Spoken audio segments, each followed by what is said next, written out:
Howdy, howdy. Welcome on into the pre-show before the free show on a really beautiful Tuesday. Okay. I understand that we've got some, what's the word I'm looking for? Wrong people who watch and listen to this show. Oh, wow. Okay, we're coming in hot. I said it's a beautiful day, and you said Who, wrong people. I know. Who insist that cold weather is better than hot weather. Okay, yes. Wrong. Definitely wrong. Thank you. Exponentially wrong. I know you were going to be on the wall with me. You just need to know what wall it was. Yes. You cannot go outside right now and tell me that. Now, admittedly, I know it's like 80, and that's like perfect, right? Mm-hmm. It is 78 right now, which is actually perfection. Let's see. Is there a slight breeze? 78 wind with at like 4 miles an a hour. 10-mile-per-hour wind. So Coming a little hot. Well, it's supposed to rain tonight. Like, it's supposed to rain tomorrow, like early in the morning. So that's the problem. So we're only getting this for a minute. 78 degrees. No, it's spectacular, and I just don't understand that. So we're supposed to get up to 85, which when we get up to 85, that wind will be a nice addition. So in a couple of weeks, hello, two-shot. In a couple of weeks, my wife and I are going on a vacation for spring break. Oh, yeah. For her spring break. I guess I need to know what days that is. Yeah. So it is, it's her spring break, which is, I know we leave on March 12th and we get back on March 16th. So. Oh, well, that's really funny because Mallory and I will be out on the 16th and 17th for that bachelorette party. Yeah. Unless you guys want to do show. You guys are welcome. Yeah, to we do can shows probably, we can do some show, but we will not have one that Thursday and Friday. But so we're going to Mexico. Oh, that's right. I forgot. We're meeting a couple of friends down there. Oh, that's fun. At a resort down there in Mexico. Actually, where in Mexico? Outside Cancun. Nice. Playa Mujeres. And it's actually not to bring up a sore subject, it is actually the resort that we were at when COVID was starting. So let's not repeat what happened last time. If you remember, if you go back and watch, like, the history of this show with the beginning of the pandemic, at least in America. I know the pandemic started, you know what I mean? But in America, the history of this show is that I went on vacation. Like, I went to Mexico with my wife. We came back. We did a show on Thursday in this studio, and we talked. When it happened. We talked because Wednesday night, when we got home, that was the night the NBA canceled, and that's when we were like, I've gone back and actually listened to that show a few times because we're coming up on 3 years, by the way. I've gone back and listened. Yeah, time has no meaning. I've gone back, and it is really interesting that we're just like talking about,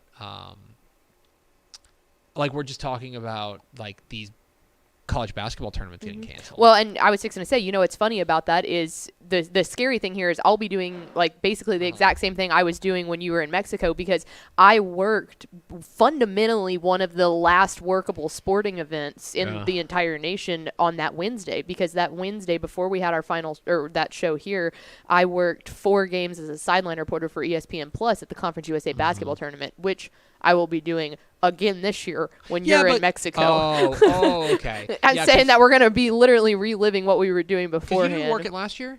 I did.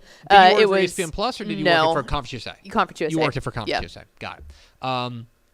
So we're going back. Like, for example, that vacation, look, we had a great time, and we're obviously going back to the same. We're going back to the same resort, but that is like the vacation that we spent a decent amount of time in our room watching CNN. Yeah. Like, the first time I ever saw Anthony Fauci was in that in a hotel room there. That's funny. And yeah, it's kind of eerie. It is, and I'm wondering how I'm going to feel. All that is to say is that I am desperate for some warm weather. Yes. Desperate for. And you will get that. Oh, I'm really excited. That's awesome. I'm really excited. Yeah. And we're gonna go. I'm also interested in. We've never done a real vacation with friends. Yeah. We've done like trips. I think there's a difference between a trip and a vacation. Yes. Right? Do you know what I'm saying? 110%. A weekend, we've done weekends with people. Yeah. Right? But a trip, and this is like a real life trip. Yeah. And there are really good friends that moved up to St. Louis, oddly enough. Uh-huh. But I'm interested in the dynamic there. It's fun. Yeah. I've done it a couple. Study abroad doesn't really count, even though I was Yeah. with all of my friends the whole time. But we did it in. There was once in college where we took a big actual vacation to Colorado and spent about a week up there with 6 or 7 of us. Yeah. That was a lot of fun. But we're going to be mirroring what you're doing. I've got a wedding in Cabo in June. We're taking the whole week down there with a huge group of people. So that. Let me know how it goes, because that'll be an insight into what I have to expect at that point, because that's a full week with the 60 some odd people in the wedding. Yeah. But I'm just like really excited to like, this is probably showing my age. I'm really excited to relax. To read a book. Are y'all doing any excursions? Do you know? I don't know. I got to talk with so it's a couple. And I've got to talk with my buddy, the husband in the couple, and ask him if he wants to do something. I know. I booked my wife and I a massage and stuff. So nice. We're gonna do the that's spa a must. thing. Yeah. So, we're getting there, and this is also. I've gone on trips like work trips. Yeah. You know what I mean? I've been a College Station, and we went to the RGV. San Antonio. We went to Vegas. Went to RGV, went to El Paso. Yeah. All these things. My wife has not gone on a trip since COVID. Wow. Yeah, no, she's jonesing. Yeah. She's jonesing because we were, not to rehash my entire history, but we were supposed to go on that vacation last summer. Mm-hmm. So we are now like gripping the steering wheel and hoping that none of our kids get sick. Yeah. It's like we've been burned. Or okay, to be fair, if it's a sick that it's a little pink eye or something an ear I infection don't mind that leaving with your parents mom, and her folks. Yeah. So, anyway, yeah, that's exciting. Enjoy the warm weather. It's got me feeling like summer's coming. Now you're really juicing exactly. for it. All right, hit the theme expo. Pickle. Hit the arrow sign.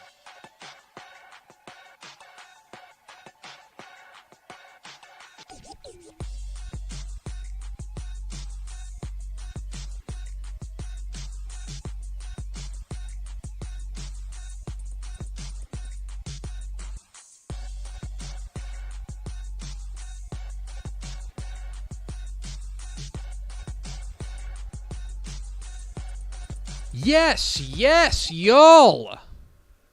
From the Dave Campbell's Texas Football Mothership here in beautiful Lewisville, Texas, it is Texas Football Today, a show on the internet. My name's Greg Tepper. I'm the managing editor of Dave Campbell's Texas Football magazine, TexasFootball.com, a corresponding website. Thank you for spending part of your day with us. Whether you're watching us live, TexasFootball.com, Facebook, YouTube, Twitch, Twitter, all the places, or you'll listen to the podcast, which you can subscribe to on the podcast vendor of your choice. Either way, thank you for doing your part to support your local mediocre internet show. I am sitting over there at the helm today. Let's see if she's turned her phone off. She's Dutch to the door. She's Ashley Pickle. What was that? It was your phone will make those little videos of like pictures and stuff. I accidentally clicked on one, so it started playing a slideshow of pictures, but they always add music to it, so that's what the intense music was. Got it. Hi, friends. Hi. Today is Tuesday, February 21st, 2023. It is 275 days until Thanksgiving. Happy birthday to Waco, Texas's own Jennifer Love Hewitt. All right. Do you know she was born in Waco? I did not. She's a Texan. How about that? We're claiming her. It's also Jordan Peele's birthday. Oh, nice. And it's also Chuck Palahniuk's birthday. Do you know who Chuck Palahniuk is? I don't think so. He wrote Fight Club. Oh, okay. Which is so. Well, we all know the first rule. Yeah. I'll say no more. Episode 1543. On today's show, folks, Math Tuesday. We're going to take a look at the most successful first-year Texas high school football coaches last year. And we've got a couple of different measurements for it, and I want to kind of talk them through and explain it because there are some obvious answers and there's some not so obvious answers, so we'll get into all of that. And then back half the show, a couple of weeks ago, I caught up with Cliff Watkins, the head coach of the Glen Rose Tigers, who, they came the closest to beating Carthage. Mm-hmm. They were, I don't know if I would call them a Cinderella because we thought they were going to be pretty good. Yeah. And then, as the season got rolling, we were like, oh, this team is pretty good. But, I think the real surprise was that they gave Carthage such a run in the semifinal. I mean, shoot, It's a 85 to 90% of that game until when they fumbled at the very Yeah. end at midfield. Other than that, I mean, they really. It was of the 48 minutes, they were the better team for about 40. Yep, I would. You Yeah, know? that's a good. And comparison. so, but that tells you how good Carthage was. Anyway, we caught up with Coach Cliff Watkins at the DFW clinic, so we'll hear from him coming up in the back half of the program. Do we have first four through the door? We sure do. It was Nick Morton, Daniel Agnew, Tony Blaylock, and Zill0678. He's on a heater. Welcome in, fellas, lady fellas, friends, robots. We don't know. Big Z is on a Big on Z. a heater. Let's go. It's on a heater. All right, Pickle. I woke up this morning. Mm-hmm. And That's good. Congratulations. First off. beats the alternative. Yeah. And I had a little pep in my step. Mm-hmm. You know why? Why? 'Cause it's Tuesday, and on Tuesday, we celebrate Math Tuesday. Math Tuesday.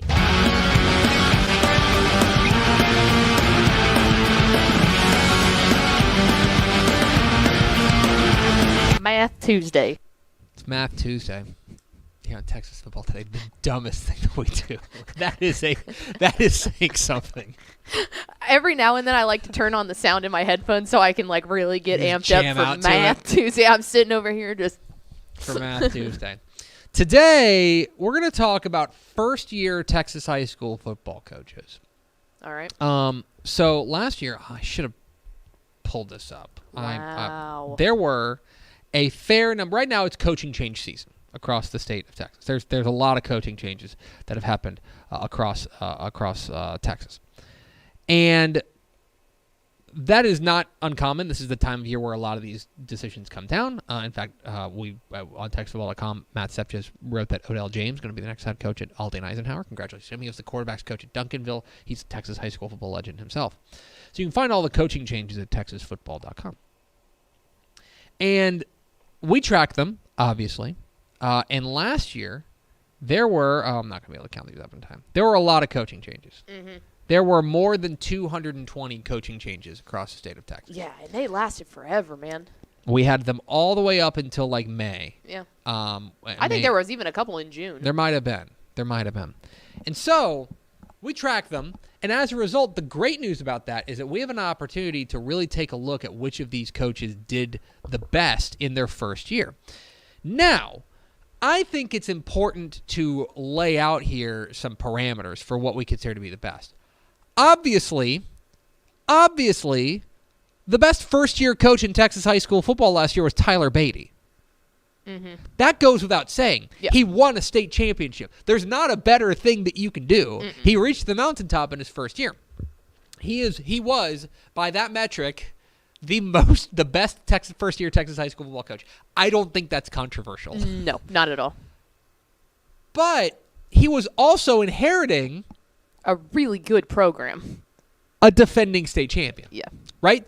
Stony Pryor College Station's another good example. Mm-hmm. Stony Pryor takes them to the state championship game. A remarkable achievement, especially considering, like, in the context of everything. Oh my gosh, yeah, Marquise Collins. And all They those had to things. find a new quarterback. There's so much going on. He did an unbelievable job, but actually, I think they might have won fewer games this past year than they did the year before. Yes. Right? So it's like, of course he did a fantastic job. That goes without saying. But he was also taking over a program that was already in a good spot. I want to see which coaches took their programs the highest from where they took them over. I want to see the delta. And that's what we're going to do here on Math Tuesday. I want to see what they started, what they inherited, and where they took them in their first year. We always talk about we talk about a lot in whenever we're putting together the magazine and things like that about the second and third year. To me, are really the telling years. Yeah. Because the second year you get a full off season Mm-hmm. and you get to implement your program. The third year is when everybody's used to who you are. Yeah, that's right? when you have a completely established culture. Right. To me, it's year 2 and year 3. But some of these guys didn't wait to make their presence felt on their particular program. So let's take a look first at which coaches took their teams from straight up from losing records to winning records. Mm-hmm. Which of them improved their win total the most? And there were 6 coaches who improved their win total by 7 wins. 7 wins. That's crazy. Tyler Morton at Atlanta took over an 0-10 team and took them to 7-4. Steve Huff at Decatur, former College Station coach, I think this guy's ball coach and Jack, 4-7. So like a mediocre to under, to lower side of average team. He took them to 11-4 in a state semifinal. That's crazy. Shane Fletcher, one of the most underrated coaching jobs in the state, I think. Shane Fletcher at Honeygrove took them from 2-8 to 9-3. Brad Mulder at Lavernia, same thing, 2-9 to 9-3. And then you had two guys, both of them we've had on the show, who did unbelievable jobs taking over a winless program and taking them to back to contention.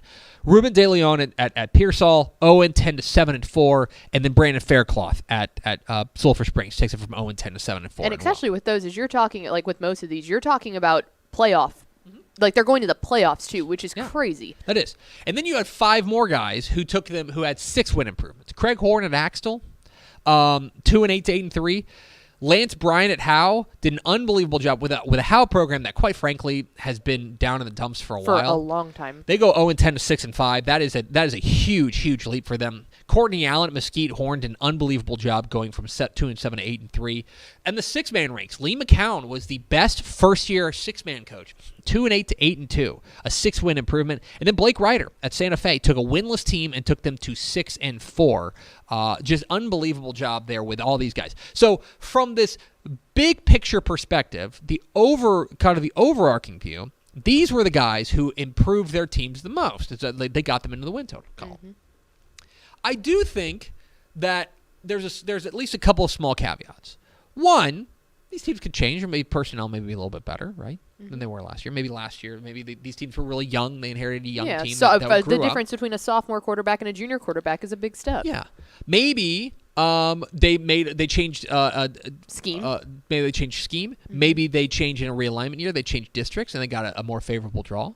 Things like that. There are things that could be a caveat. But overall, the proof's in the pudding. These guys took their teams from losing teams to contenders, plain and simple. But I want to dig a little bit deeper. And so here's what I did. I only did this for the 11-man teams. But I wanted to take a look at which offenses improved the most from one year to another. So this could be, again, players, scheme, coaching, all of it kind of combines, and you've got some remarkable improvement in 1 year under a new coach. Ruben De Leon at Pearsall, again, we talked about this when we were talking about the most improved offenses. To go from 5.3 points per game, which is, I don't mean to editorialize here, bad. Yeah. To go from that to 30 points a game is shocking in 1 year with a new coach. Shane Fletcher at Honeygrove, I keep saying that's one of the most underrated coaching jobs of the year. He took them to a straight-up dangerous offense. Same with Blake Ryder, taking a really poor offense and getting them to 26 points a game is amazing. Kevin Bernithi at LaPorte, his first year, he really implemented his system in a big way. They're up 22 points per game. Out in El Paso, Mike Pry took over an El Paso Coronado offense that was really stuck in the mud, and he got them to 27.5 points a game. That's pretty remarkable. The next two guys, Ricky Torres at Itasca and Cody Bounds at Tahoka, took offenses that were down in the dumps, that were among the worst in their classifications, and got them to not just respectability, but kind of dangerous. 25.5 points a game. You can win games like that. Joe Dale Carey at Brazoswood. I keep telling y'all he's a ball coach and Jack. He does it again. 19-point improvement, 21.7 points to 40.7 points per game. Trent Miller at Willis. We thought this might happen because not only is he's taking over a program with some talent, but also he's an offensive guy, and they were able to really hit the gas offensively to go to 43 points a game is remarkable. And then Cornelius Harmon at Aldine Nimitz to take an offense that was only averaging 15.8 points per game and get them to 34 points a game. A huge leap in 1 year for these offenses under their first-year head coach. Part of that is scheme, part of that is coaching, part of that is realignment, but it all kind of fits together. These offenses in their first year showed enormous improvement and showed that they are moving certainly in the right direction. Then I want to go to the other side, to the defensive side. And these are the guys who really implemented their defensive identity in a hurry. The leader of the pack here is Craig Horn at Axtell. He took them from giving up 45 points a game to 20. That's Unbelievable what he did at Axtell. Then you've got 3 guys tied at 24.1 point improvement. Jamin Saville from Buffalo, Brandon Faircloth from Sulphur Springs, and Matthew Woodard from Groveton all improved from pretty bad defenses to quite good and certainly respectable. There's another name we've seen before. Ricky Torres is on both of these lists. He takes Itasca from 46 points a game to 22 points allowed per game. Floyd White at Odessa Compass takes over one of the most struggling programs in the UIL. They gave up nearly 60 points per game in 2021, and in 2022 they give up 25. And I know giving up 25 points a game, there are some people who are going to say, that's not that great.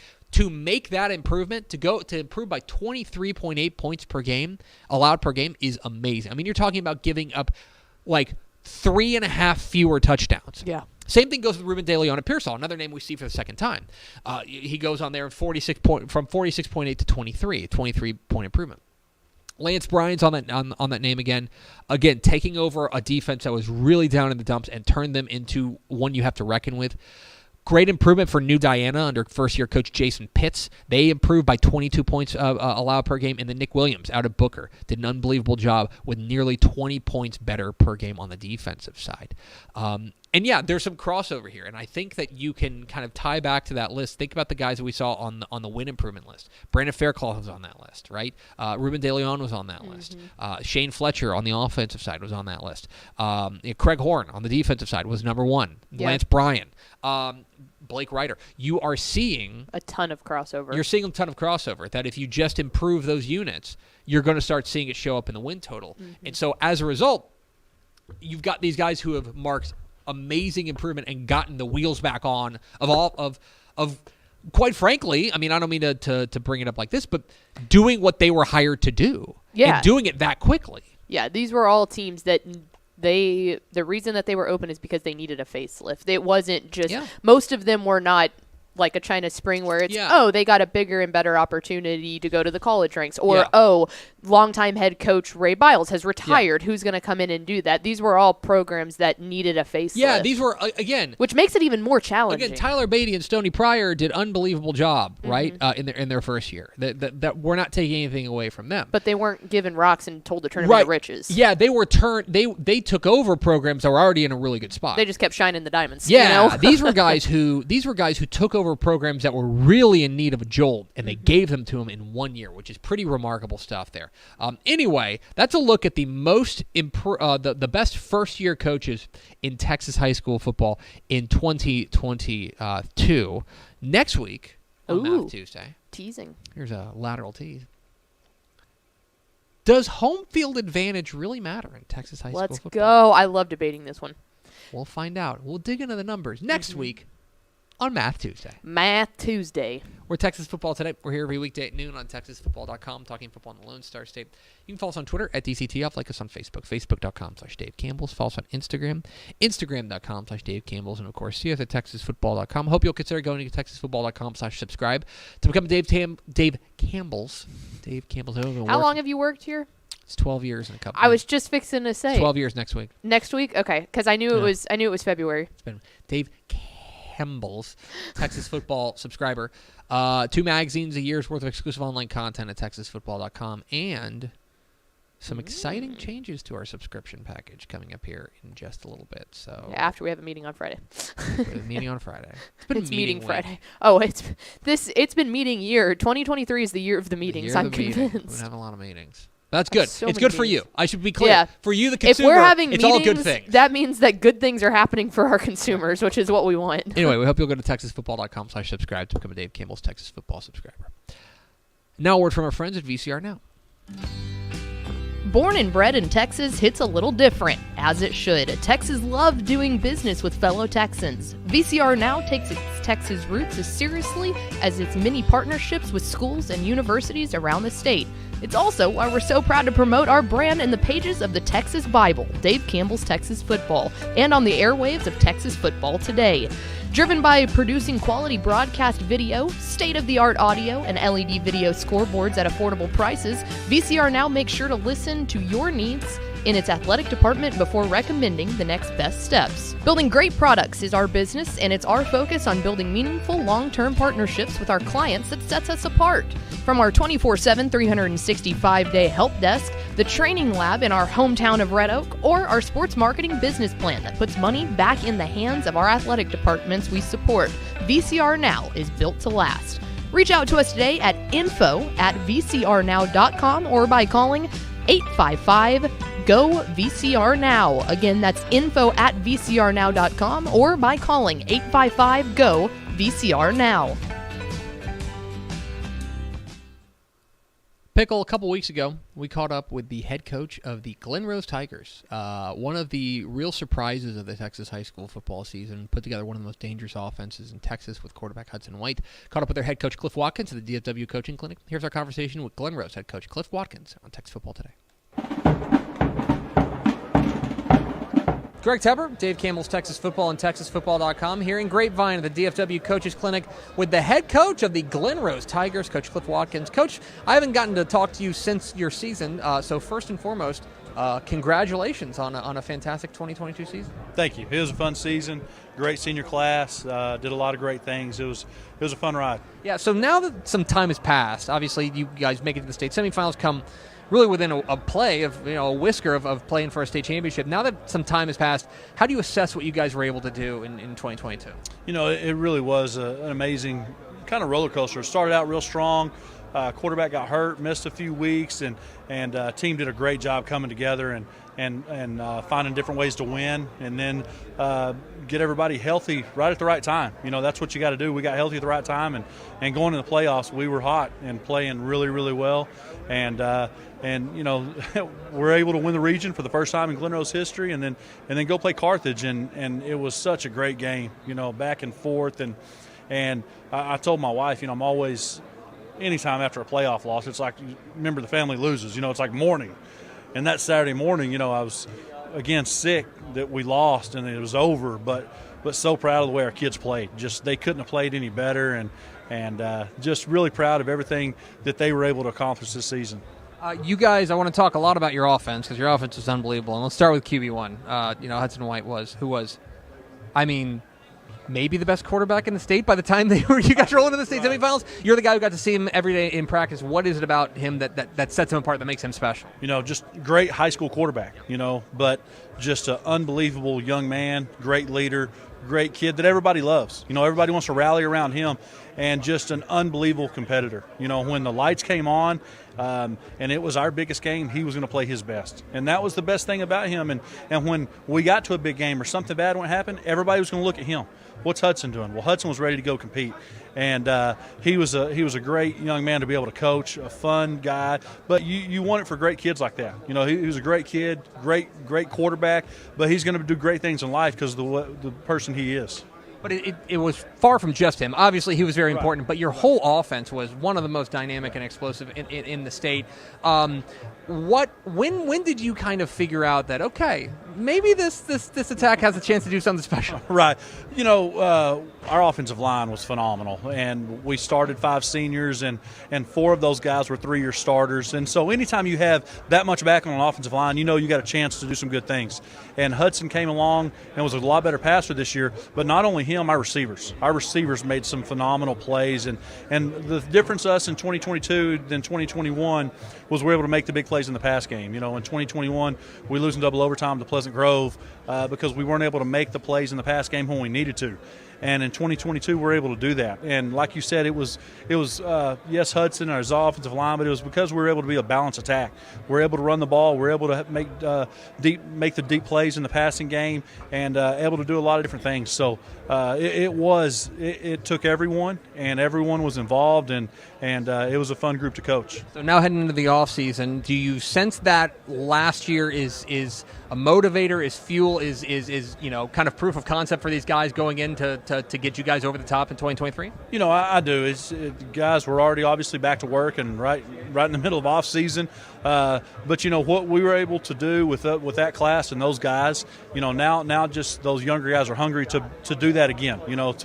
the atmosphere we were able to play in, the stage of the Star against Carthage in the semifinals, it's what you want to do. Obviously, you want to win that one and play the next week.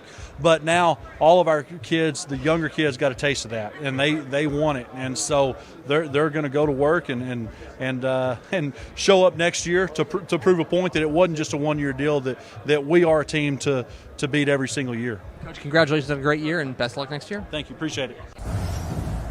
There is Cliff Watkins, head coach of the Glen Rose Tigers, and there she is, Ashley Pickle. I didn't even realize because I was looking at the lower third. Sorry. Appreciate Cliff Watkins hopping on with us, head coach of the Glen Rose Tigers. Excited to see what they do. Where did Hudson White end up? I don't know. Let me see if I can find this. Their offense as a whole was very exciting to watch. You're listening to live coverage of me figuring out exactly what happened with their quarterback. Did he not sign anywhere? How? That guy rules. Yeah, that seems like a miss. He's like, I'll tell you one of the problems. He's only 5'10", 185, but like, yeah, I don't little. care. Again, he falls under the category of like really good at football. Dude that rules. Yeah, dude that rule. Dude rocks. So, I don't know. We're not endorsing Dude Rocks. Anyway, we appreciate Cliff Watkins hopping on with us. Let's go over to color commentator Ashley Pickle for America's Second Favorite Segment Final Thoughts. You want to talk about that? I mean, I can. So last well, night... actually, I don't really want to talk about that. But so last night, you were on... if ESPN2 is the deuce, what is ESPN Plus? I don't know. The edition? Yeah. Oh, I like that. The ad? The ad. Yeah. Anyway, you were on ESPN Plus alongside Kyle Yeomans on the call for North Texas versus UTSA basketball. Yeah. And it was an overtime thriller. It was, yeah. UTSA ended up winning by 1. Actually, North Texas made a last-second, like literally a buzzer-beater 3 to bring it within 1. Still wasn't enough, but Jordan Jenkins had 40 points on the night. Jeez. That girl is, if she's not the Conference USA Player of the Year, they're doing something wrong. Yeah. She is unbelievable. But that one, I think that one's going to come back to haunt them. But the call itself, it was great. It was a lot of fun. For other final thoughts, I believe you and some like wannabe Canadian, Mateo. I don't know where you're going with this. Y'all recorded an episode of Tep and Step. Yeah, there's a new Tep and Step up. There's a new Tep and Step up where well, he's not Canadian. I feel like he's a wannabe Canadian. We break down the latest inside scoop on Texas high school football coaching changes, as well as the weather. It sounds like the return of one of our favorite characters on the show. Oh my! Which is Hubert from the future. Oh no! Which is definitely not a convoluted narrative device to allow us to make predictions in 2020 for the 2023 football season. It is definitely not. actually It was a letter that we got from the Hubert future. From the future. Anyway, so make sure you check that out. So yeah, Tep and Step. Greg Tepper, the Canadian wannabe, and Hubert from the future. Check that out on TexasFootball.com. Anyway, check that out. That's going to do it for us. Thanks for spending a little bit of your day with us. Follow us on Twitter at DCTF. Like us on Facebook, Facebook.com/Dave Campbell's. Follow us on Instagram, Instagram.com/Dave Campbell's. And, of course, see us at TexasFootball.com. Thanks again to Cliff Watkins, the head coach of the Glen Rose Tigers, for being our guest. For Ashley Pickle, I'm Greg Tepper. Vince Young, please meet your Player of the Year trophy. We'll see you tomorrow on Texas Football Today.